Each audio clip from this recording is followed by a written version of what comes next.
So here we have the Peugeot 108 on a 17 plate.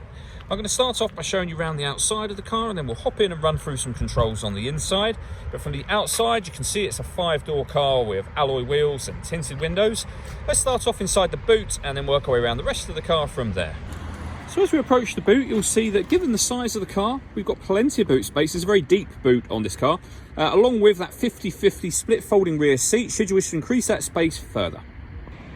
Okay, so we're just going to work our way back round to the front of the car, and then we'll hop in and run through some controls on the inside. But now that we've done a full circle of it, you can see it's in excellent condition the whole way round.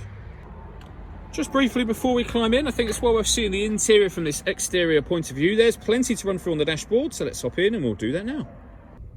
Okay, now that we're inside the car, we're going to start with the dials. On the left-hand side, we have the rev counter. We have the speedometer in the middle, and in the middle of that, the total miles of this car, which are 4,032. At the bottom there, you can see the fuel gauge for the car as well. If we back out to the steering wheel, on the left-hand side, we have stereo controls, and on the right-hand side, phone controls, and underneath that, cruise control. Over in the center is where you set up your phone in order that you can use it. Just hit the phone icon and then follow instructions on screen from there. We're not going to do that at this point in time, so we'll go back to here.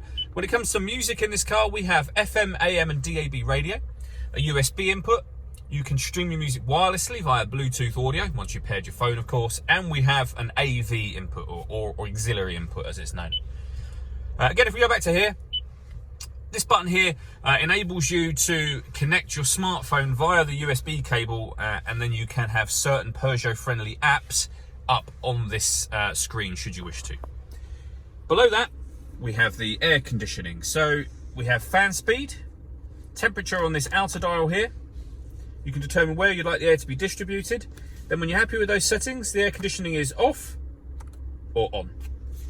This button's your rear heated screen, and the slider along the bottom will either bring in fresh air from outside the car or recirculate the air that's inside the car.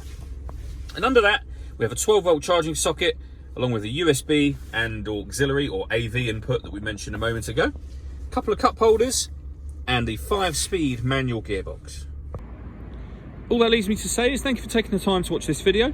If you'd like to come and see the car in person and have a test drive, please feel free to call any of our MJA sites. We'd love to hear from you soon.